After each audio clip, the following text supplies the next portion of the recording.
and with Secretary Hall.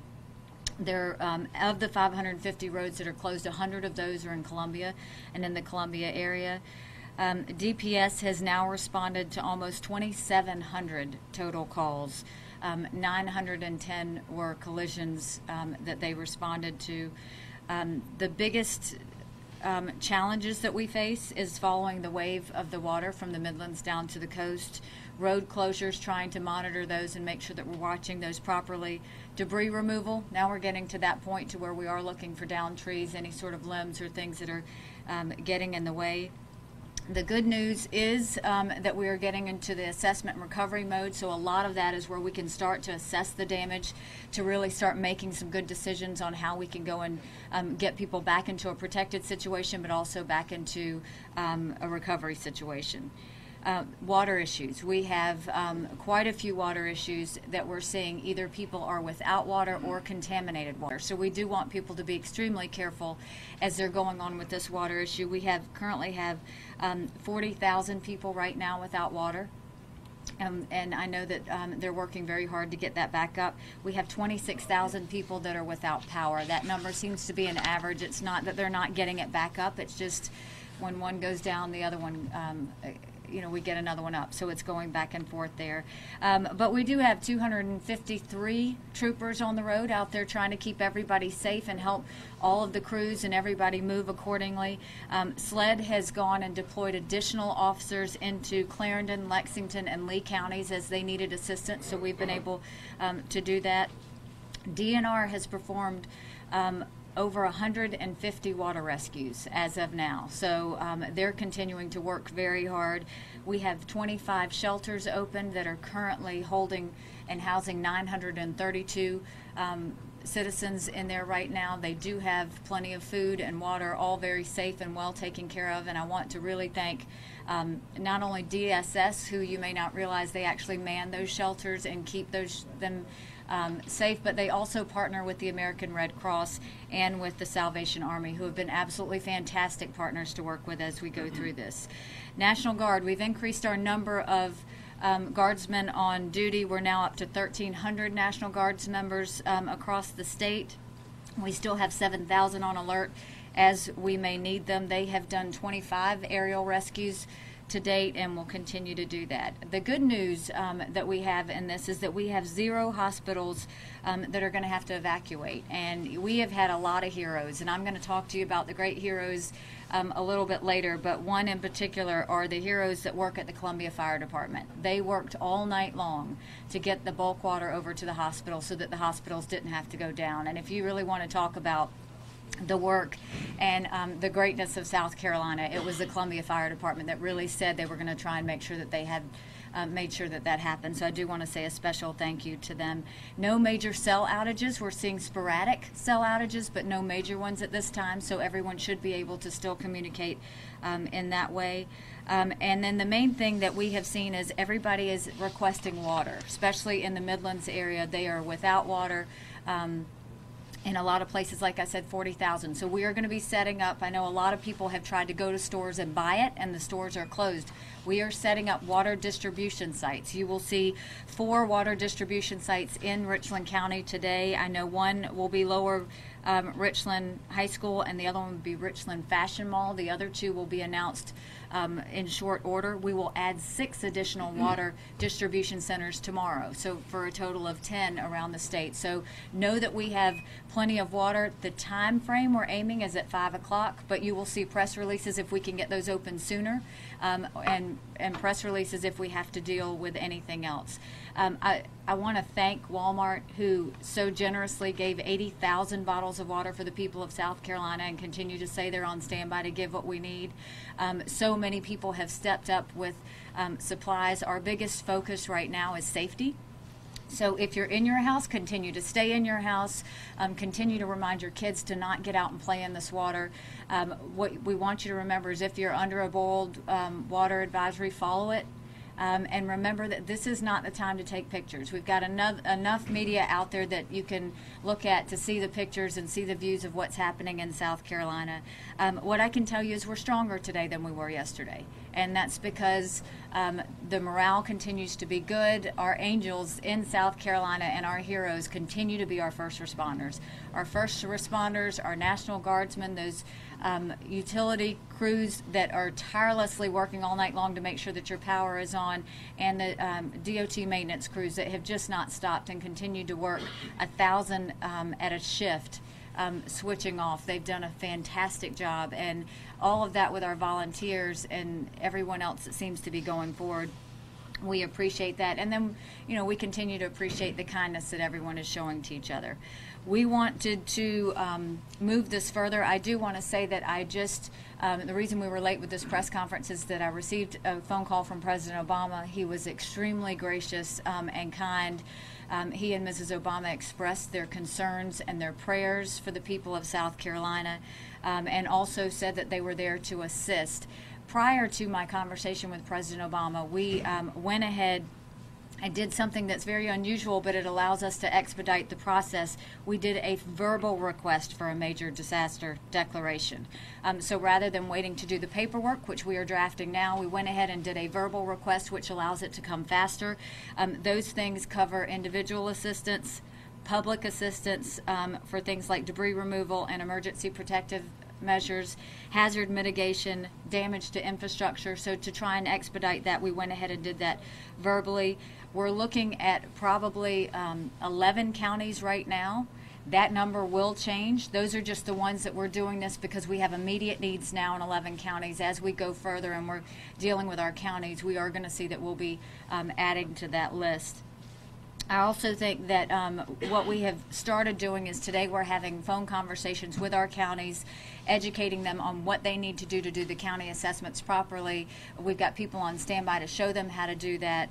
And then we also have Mike Moore, who can help discuss that verbal declaration more if you have any questions in reference to that. I think that's basically the overall summary that I have for you, but now I do want to go and just have certain partners talk with you as we go forward. So we will go ahead and start with, why don't we start with Mike Moore that to talk about the verbal major disaster declaration? Yes, ma'am. And then we'll go from there. Yes, ma'am. Thank you, Governor.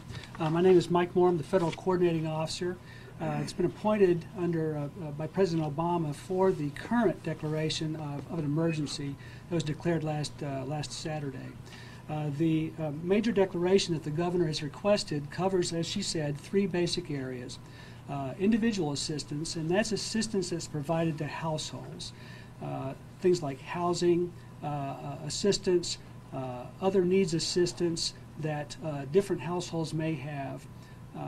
The second major program that she requested is public assistance, and that covers infrastructure damage, emergency protective measures, as she mentioned, those things that local municipalities may have expended funds on that could be reimbursed, and that's generally at a 75%, 25% split, the 75% being the federal share.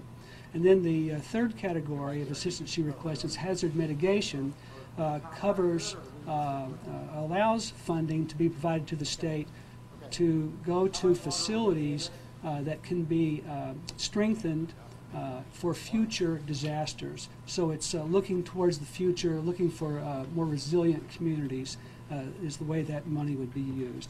So that's a general overview. Thank you, and just so you know, I know there's going to be there's a lot of concern about our small businesses as well. That will be something separate that we will do on the side that's through the SBA. So our small businesses will be covered as we go forward on that. Now I'm going to go over and turn it to General Livingston with our National Guard. Thank you, Governor. As the Governor mentioned, we are continuing rescue and evacuation operations throughout the state. All state partners are doing this, again, centered on the county and city level as far as determining those priorities. We have resources that continue to be available, so we're well supported throughout the state, plus making coordination with North Carolina, Tennessee, and Georgia to bring additional resources as well as federal resources if necessary. And as you see, our numbers are increasing as we need to increase. I would ask that if anyone out there sees something that doesn't look right, whether it's a road condition, whether it's somebody in distress, dial 911.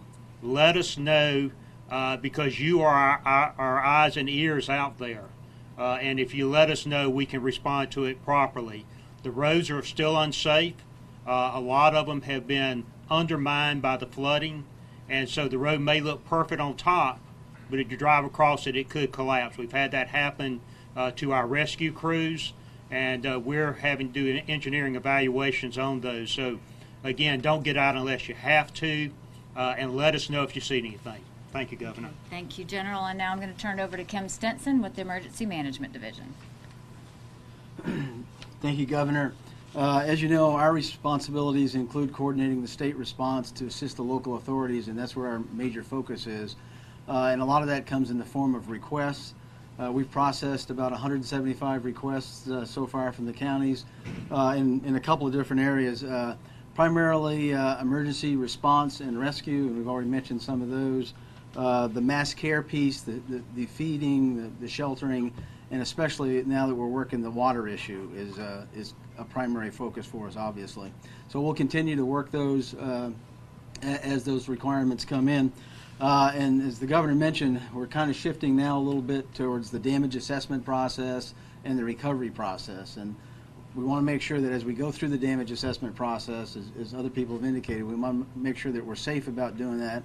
It's going to take a while for some of these floodwaters to recede to get in there and do that. So that process is going to take place over, obviously, at least the next several days and maybe even longer in terms of that. We'll continue to work very closely with our federal partners, Mike Moore, who's the federal coordinating officer, who's already spoke, and working with them and synchronizing our efforts to make sure that the citizens of South Carolina recover as soon as possible. Thanks. Thank you, Director Stinson. And now I'm going to turn it over to Director Smith of the Department of Public Safety. Thank you, Governor. We can't let our guard down. Conditions are still dangerous out there. As the governor mentioned earlier, we have 9 weather-related fatalities. 4 were traffic-related, and 5 were drowning incidents where the victims were inside their vehicles when they entered into the standing water. So we must be very careful about that. The Department of Public Safety has responded to 2,679 calls for service since the emergency declaration. 910 of those were collisions. As the governor mentioned earlier, we have over 250 troopers currently working during this operational period. We are still working with the South Carolina Department of Transportation regarding road closures and diversion routes. Traffic in the upstate and the Rock Hill areas has returned to normal. Traffic in the Midlands is very light with the exception of I-77. We are using that I-77 corridor as a diversion route or detour route, if you will, from traffic coming from 95 northbound to 26 westbound to I-77 northbound. Traffic in the low country is light. However, there are still several streets in the downtown Charleston area still closed. Traffic in the PD and Grand Strand areas light at this time. With regard to ESF 13, the Emergency Support Function 13, where SLED is the lead agency for that. They are conducting various security missions assisting Clarendon County. We have 40 law enforcement officers in Clarendon County assisting the Sheriff's Office, and we have 41 officers in Columbia City and Richland County providing assistance to those law enforcement agencies. Again, SLED is the lead agency for that. They are assisted by Triple P as well as Department of Natural Resources. And Department of Natural Resources officers have been conducting copious amounts of search and rescue missions during this period of time in Clarendon, Sumter, Berkeley, Charleston, Richland, and Lexington counties. Again, situations are very dangerous out there, and we just ask that you not let your guard down. Thank you. Thank you, Director Smith, and all of our law enforcement agencies that have really worked very well together. And now I'm going to turn it over to Secretary Hall at DOT. Thank you, Governor. Thank you. The road conditions have previously been reported by Director Smith. Essentially what we're seeing north of Columbia is we've moved into a recovery phase with regards to the infrastructure assets that are in place. From Columbia south, we are still in a response mode. We still have a lot of roads flooded. And as the Governor mentioned, we're anticipating those floodwaters to travel towards the coast. So we will have a propagating wave of road and bridge closures going forward. As the Governor mentioned, we have approximately 100 bridges and roads closed here just in the Columbia metro area. With regards to returning the transportation network to service, we're going to establish that in a priority order. Our interstates will be our top priority with regards to returning those to service, followed next by the primary routes, so your U.S. routes and your SC routes, and then followed behind that will be our high volume, smaller two-lane roadways that connect communities to communities. So that'll be our priority order going forward. I can advise you that we're in the process, based on our assessments here in the Midlands region of the water levels and our bridge conditions, that we are planning to reopen I-126 heading into downtown Columbia, as well as reopen that section of I-20 around the Monticello Road area that had previously been closed. The I-26 bridge over the Saluda River will still remain closed due to our concerns with the Saluda River and the water levels there coming out of the back of Lake Murray. We can anticipate a long period of assessment and recovery with this event until the water levels recede. In the Columbia area going south, we really are unable to determine what level of damage we have on the roads and bridges. Obviously, we know there is damage. We can see that, and we're making closures as needed to address any public safety concerns. I would like to thank our Federal Highway Division Administrator, Emily Lawton, who's here with us today. She's one of the great team members that we have working this event with us, and I have made a request to her on behalf of the citizens of South Carolina for some emergency relief funds to assist us in expediting the recovery of our assets. I've made a request of about $5 million to get us started. Governor, I'll turn it back over to you. And that is in addition to the verbal declaration. So what that allows them to do is to go ahead and get the engineers out there to assess the damage for the roads. So basically, what can you expect from here? First of all, this is not over. Just because the rain stops does not mean that we are out of the woods. We very much still have a vulnerable situation that's out there. I'm still going to ask citizens to please stay inside. What you will hear around that hopefully 5 or 6 o'clock time is you'll start to hear county closures again. With those county closures, we always encourage the superintendents to close schools along with that, and obviously state offices always follow the county office rules. So you will see those, and the reason we're doing that is even though you're not seeing rain, there is still water out there. It is going to take a little while for this water to go away. More importantly, right now we've got engineers out there trying to assess the roads because we're not going to open a road until we know it's safe for you to drive on. And so that means we have to test it. So that's going to take us a little while to make sure that we put you on the right roads before we allow you to do that. Again, you will see road closures happen that didn't happen before, and that's more because we know water totals that are starting to come in a certain direction. You will see evacuations today in certain places. Those will be announced as well. But more importantly, I think if you look at the timeline of this, we declared a state of emergency on Thursday. That's when we enacted the National Guard and asked them to come forward. On Friday, we asked for the federal declaration. Today, what you're seeing is we asked for the verbal major disaster declaration, which the feds have been so kind to work with us on, and they've moved everything very quickly. Secretary Hall asked for the expedited request in terms of assessments. So we are going to continue to move forward. We are going to expedite it in the best way that we can. This is what citizens need to do. For those of you that have damage in your homes, damage in your businesses, go ahead and start making lists of those and inventories of those. We are going to have FEMA people on the ground soon that will be making those assessments with you, and we will explain to you exactly how this process is going to work. It's not going to happen quickly, and I'm sorry for that. But what you will feel is things are going to continue to happen. So these teams are now coming, are on the ground now. They're ready to help and they're ready to assist. The way we're doing this is really through your county emergency management division offices. We have a great communication director. Stenson and his team have a good communication with all of the counties so that we can go through. I will, over the next 2 or 3 days, be actually going on the ground. I was supposed to go up in flight this morning, and the weather wouldn't allow for it. So over the next few days, I will be going around and we'll assess the damage. We're going to continue to work with the federal agents to let them know that not only was that a verbal request, but we will put an actual permanent written request in, and we're going to call. Our federal delegation has been wonderful. I've been in contact with them as well, and let them know what is going on. And so with that, what I want you to know is South Carolina has gone through a storm of historic proportions. It has gone through a storm that has never happened before. Having said that, South Carolina is moving. We've got all the people we need. If you see a first responder, if you see a crewman, if you see a utility lineman, thank them because they're tired. But they have a lot of heart and a lot of passion, and they want to make sure that everybody is as safe as possible. We did lose one of our DOT crew members yesterday, and that's why when I tell you to keep everybody in your prayers, that's why.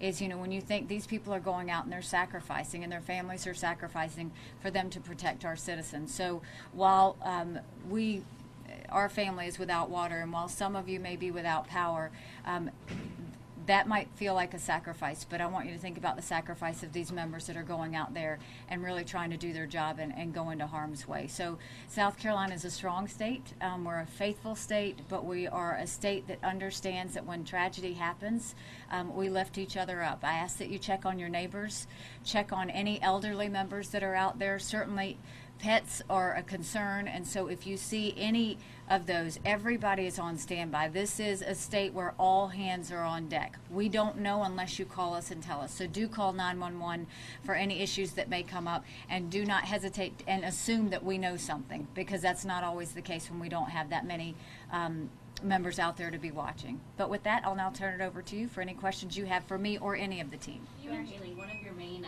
concerns, everyone stay off the road. For the employers that are insisting on their employees coming into work, what would you say to them? So it depends. If you're looking at north of the Midlands, it is easing up. Certainly you could see, and I think we can tell that because you're not seeing the road closures. So that's a good sign that I think that those areas are safe. It's not every county in the state. So, but what we were saying is the Midlands is still in pretty bad shape. So, what I have said is following the rules of the state is always a safe way to go. If you see state and county agencies are closed, the private sector should look at that. They don't have to, but that's really a measure of safety when we do that. So I would ask that they at least acknowledge it. If they need additional information, call your emergency management office. That's the best thing, is because if you are going to open, we want to be able to offer your employees the right route to drive and to make sure that we do that. So we work for the citizens of the state. So if you have to go to work, don't necessarily, instead of being upset about it, call us and let us give you the safe route to go to work. And then for the others, if you follow the county closures, that's a pretty close indication of safety. You mentioned 9 deaths. I thought we were up at 7. Have there been a couple others? Yes, so we had more. So what you had was, I believe we had 5 drownings and 4 traffic related, and these are all since we had the state of emergency. And I will tell you, I don't know that that's all of them. Keep in mind that we are finding the drownings as it happens. It is not because we can't get to people. That between the guardsmen and the DNR rescues and all of those, that very much has been it. What we've found is either this happened during this time where everybody, we wanted them to stay in, or it's from just not being able to drive on the roads and it's not safe yet. But yes, unfortunately, the number has moved to 9. Governor, would you say the lack of water, the 40,000 or so people who do not have access to any water or clean water, is that your number one concern right now? I know all of it is concerning. You want to get the state back to normal. It's the thing water the biggest one? it's the one we're talking about all day. I mean, between the water and the safety of the roads, and making sure that we're assessing those roads to make sure that they don't open until we know they're fixed. The water is an important one.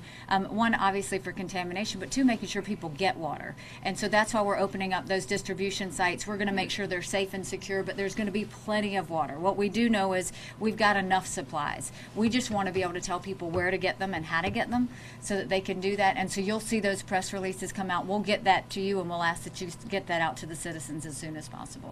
And can you talk about the verbal declaration again, just the name of that? What's different? So the difference is that we did the state of emergency, which activated the National Guard and kind of got all my agencies up to, and then we asked for the federal declaration.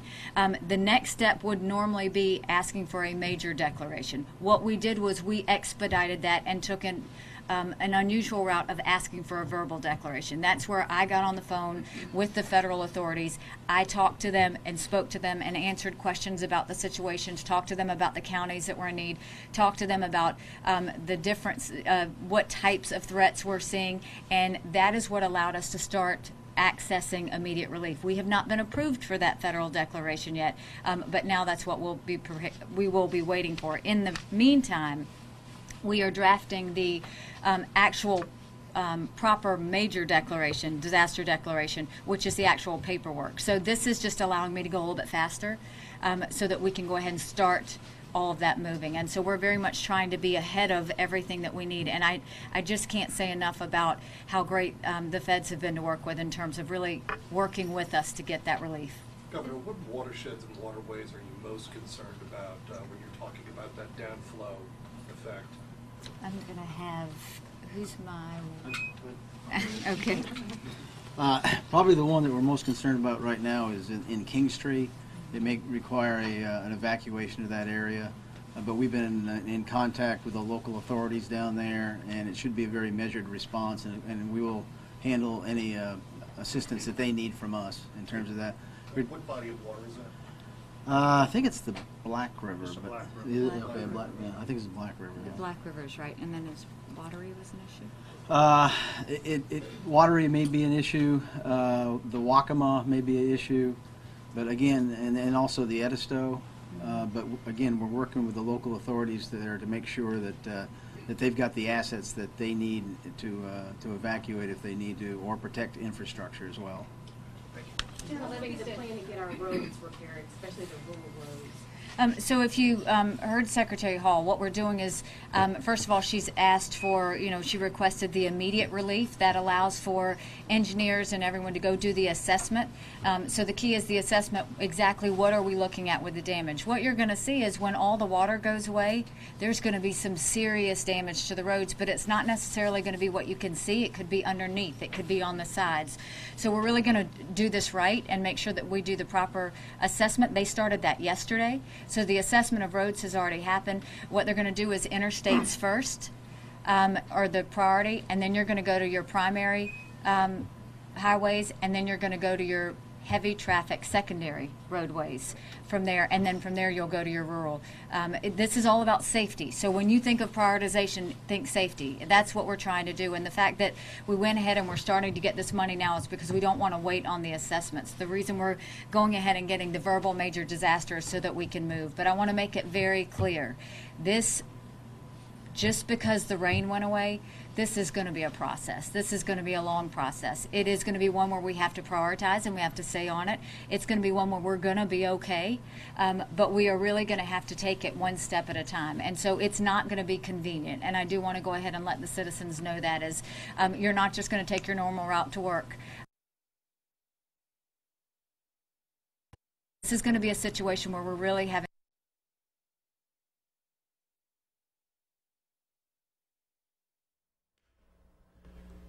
And we're obviously having some issues with the signal out of Columbia, but as that bounces in and out, we can give you a quick recap here. Basically, the governor confirming the numbers that we had heard here throughout the late morning, and that is that 9 people now have lost their lives in this flooding event throughout the state. 5 of them the result of drowning, 4 the result of motor vehicle accidents. And it wasn't for lack of ability to get to them, she said. It was either it happened in the height of the event and they found them later. We can go back now to Columbia where this press conference continues. In terms of what you go to do to assess the damage. And so that's something that will take, it's not going to happen in the next day or two. This is now going to take several days for us to do an overall general assessment, and then we'll have to dig deep to go and find out exactly what that's going to be. So we won't have any numbers yet. I will tell you the fact that we are looking at a major disaster declaration. That's not something that you normally see. It's definitely hit the thresholds of all of that.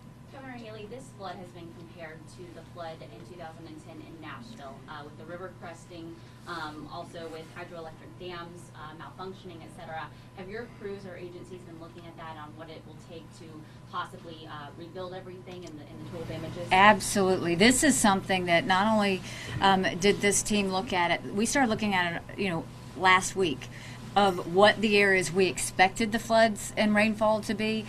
Then we started looking at where it was actually hitting, and then we were looking at what actually hit, and then now we're looking at the water flow. So much of this is a minute-by-minute, day-by-day assessment.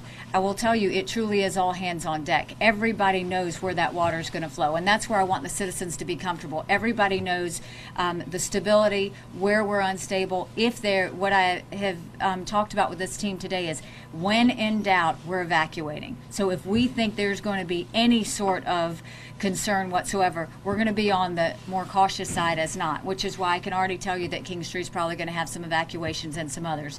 But our job is to make sure that it's safety first and that the people are taken care of, and this team has worked very well to make that happen. You mentioned that roads have given out from under people. So how often has that happened? Where has that happened?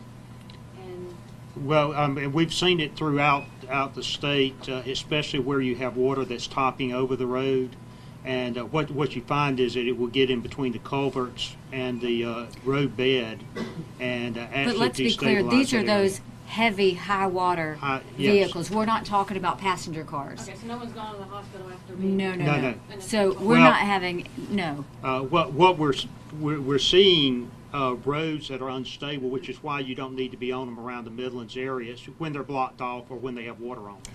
So what you need to look at is passenger cars that have moved. What we did and what Secretary Hall and DOT did was when they thought when in doubt, we closed roads. So that would not happen. And that is exactly the reason we closed roads. What we have now is we're going through assessment and recovery or rescue efforts. So when you have those high water vehicles, you're talking about a ton that's on a road that's not used to doing that. You've got all this rain. They don't know necessarily where that damage is. And so I think we had one yesterday that fell through. And we had a soldier who's, I think, broken leg from it. He's fine. But no, we're not seeing anything like that. But that is the reason we strongly believe we don't know what's underneath, and so until we open a road, we're going to make sure we assess it properly to make sure it's safe. How long will that take? I mean, you don't have enough engineers to go to every rock crossing. So we are pulling people from out of state. So first of all, the feds are sending in teams that will help assess, and that's a lot of what this verbal request will do and allow us to do that. Secondly, we're pulling in teams from out of state that will do it. Thirdly, Secretary Hall already has teams, and then the National Guard's also been able to help with that as well in terms of engineers. So we actually, I think the resources are coming in strongly. Did you want to add anything, Secretary Hall? You haven't asked for do we have an ETA on how long it'll take to go to every single one of those? So this is what I will tell you is if we're going to do it, I want it done right. So while we are going to be as fast as we can in our approach, we're not taking any chances. We are going to make sure that we look at every single major interstate, every major highway, every secondary, every rural, and if it is open, a citizen can be safe. And that is the rules and kind of what we're dealing with is safety first. So it's going to take a while. It's not going to happen fast. I think interstates will happen first, so that should give you an indication, and then major highways after that. So that's the order in which we're going. And if you could speak to, I'm sure that roads have been collapsed. Okay, even if water hasn't covered them, correct? I mean, so you've got sinkholes, that you'll see. Is that what you're referring to, the sinkholes and where the sides have gone in, or whether actually the dirt underneath the roads has completely washed away? Telling citizens stay off roads, they should stay off roads more than just the ones that have been covered by water. So what we are doing is we're closing any roads that aren't safe. So when we have a road that's open, we have already tried to make sure that it is a safe road for it to be open. That is why you've seen a lot of road closures. That is why you'll see a lot of those roads in the upstate opening up. It's because they started assessments yesterday to make sure they're okay. Do you want to add to that? Yes, I mean, the governor's exactly right. Basically, as the flood waters recede in these areas and communities, we're literally going out there and checking those facilities to make sure that they're safe and passable and able to be used. Of course, as previous directors mentioned, if you see anything that doesn't look right or you have concerns about it, please reach out to us and we'll go out and double check it. Our goal is to be overly cautious. Any other questions? Oh, yes, I've heard of voting cemeteries, basically. Where is that happening? Is that happening? How many graves have risen? So one of the things that you want to be, and that this team knows, is we want to be very respectful of that. So Director Taylor with LLR has been fantastic in terms of getting the list of cemeteries over to DHEC. DHEC is now in the process of going through and looking at all the major cemeteries to make sure and see what situations it's in. Normally, I think protocol is that is the responsibility of the funeral home, but what we are saying is no, we're going to go and assist, and if there is anything, the goal is to keep that very respectful and to make sure that we have done that. So we, Director Taylor and Director Heigl, between LLR and DHEC are working on that now. I am not aware, but I would not know, I'm not aware of any that we have, but we will know more by our 5 o'clock call. I've asked to know that by 5 o'clock, and so that's when we'll have more information. All right, any questions? All right, thank you very much for taking the time. Nikki and her Governor Nikki Haley and her team wrapping up